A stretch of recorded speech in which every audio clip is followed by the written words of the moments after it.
ದೊಡ್ಡ ದೊಡ್ಡ ಹೋಟೆಲ್ಗಳಲ್ಲಿ ತಿನ್ನುವಂಥ ಈ ಐಸ್ ಕ್ರೀಮ್ ಥರದ ರಾಯ್ತನ ಮನೆಯಲ್ಲಿ ತುಂಬಾ ಸುಲಭವಾಗಿ ಮಾಡಬೇಕಾ? ಹಾಗಾದರೆ ಈ ವಿಡಿಯೋನ ಪೂರ್ತಿಯಾಗಿ ನೋಡಿ. ಎಲ್ರಿಗೂ ದಸರಾ ಹಬ್ಬದ ಹಾರ್ದಿಕ ಶುಭಾಶಯಗಳು. ಹಬ್ಬನ ತುಂಬಾ ಚೆನ್ನಾಗಿ ಎಂಜಾಯ್ ಮಾಡಿ. ಸರಿ, ಹಾಗಾದರೆ ಈ ವಿಶೇಷವಾಗಿರುವಂಥ ದಸರಾದ ಸ್ಪೆಷಲ್ ರೆಸಿಪಿನ ಯಾವ ಥರ ಮಾಡ್ಬೋದು ಅನ್ನೋದನ್ನು ನೋಡ್ಕೊಂಡು ಬರೋಣ. ಥ್ಯಾಂಕ್ಸ್ ಎಲ್ರಿಗೂ.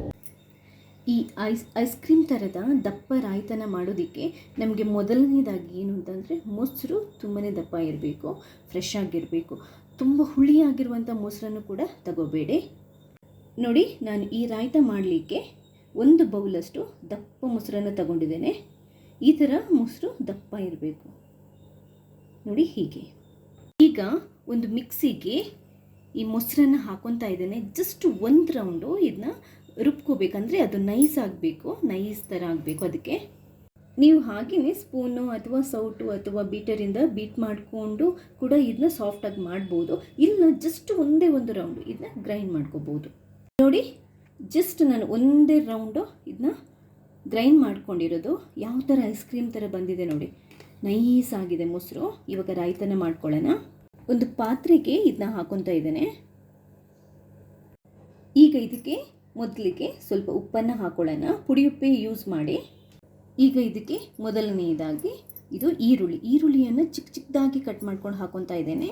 1 ಈರುಳ್ಳಿನ ಯೂಸ್ ಮಾಡ್ತಾ ಇದ್ದೇನೆ, ಅಂದರೆ ಚಿಕ್ಕ ಈರುಳ್ಳಿ. ಅದಾದ ನಂತರ ಇನ್ನೊಂದು ಮೇಯ್ನ್ ಇಂಗ್ರೀಡಿಯೆಂಟ್ ಏನು ಅಂತಂದರೆ ಸೌತೆಕಾಯಿಯನ್ನು ನೀವು ತುರಿದ್ಬಿಟ್ಟು ಬೇಕಾದರೂ ಹಾಕೋಬೋದು. ಬಟ್ ನಾನು ಚಿಕ್ಕ ಚಿಕ್ಕದಾಗಿ ಕಟ್ ಮಾಡ್ಕೊಂಡು ಹಾಕೊತಾ ಇದ್ದೇನೆ. ತಿನ್ನೋದಕ್ಕೆ ಚೆನ್ನಾಗಿರುತ್ತೆ ಅಂತ ನೀವು ತುರಿದು ಬೇಕಾದರೂ ಹಾಕೋಬೋದು. ನೆಕ್ಸ್ಟ್ 1 ಹಸಿಮೆಣಸಿನಕಾಯಿನ ಚಿಕ್ಕದಾಗಿ ಕಟ್ ಮಾಡ್ಕೊಂಡು ಹಾಕೊತಾ ಇದ್ದೇನೆ. ಚಿಕ್ಕದಾಗಿ ಕಟ್ ಮಾಡಿಕೊಂಡೆ ಹಾಕ್ಕೊಳ್ಳಿ.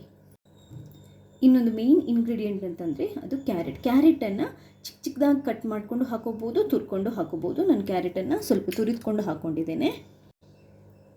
ಅದಾದ ನಂತರ ಕೊತ್ತಂಬರಿ ಸೊಪ್ಪು, ಇದನ್ನು ಕೂಡ ಚಿಕ್ಕದಾಗಿ ಕಟ್ ಮಾಡ್ಕೊಂಡು ಹಾಕ್ಕೊಳ್ಳಿ. ರಾಯ್ತಕ್ಕೆ ಮೇಯ್ನಾಗಿ ಇಂಗ್ರೀಡಿಯೆಂಟ್ಸ್ ಇಷ್ಟೇ. ಬೇಕಾದರೆ ಕೆಲವರು ಏನದು ದಾಳಿಂಬೆ ಕೂಡ ಹಾಕ್ತಾರೆ, ದಾಳಿಂಬೆ ಬೀಜನ ಬಿಡಿಸ್ಬಿಟ್ಟು ಹಾಕ್ತಾರೆ. ಅದನ್ನು ಹಾಕೋಬೋದು, ಏನು ತೊಂದರೆ ಇಲ್ಲ. ಬಟ್ ಯೂಶ್ವಲ್ ಆಗಿ ಇಷ್ಟೇ ಹಾಕೊಳ್ಳುವಂಥದ್ದು. ಚೆನ್ನಾಗಿ ಮಿಕ್ಸ್ ಮಾಡ್ಕೊಳ್ಳಿ.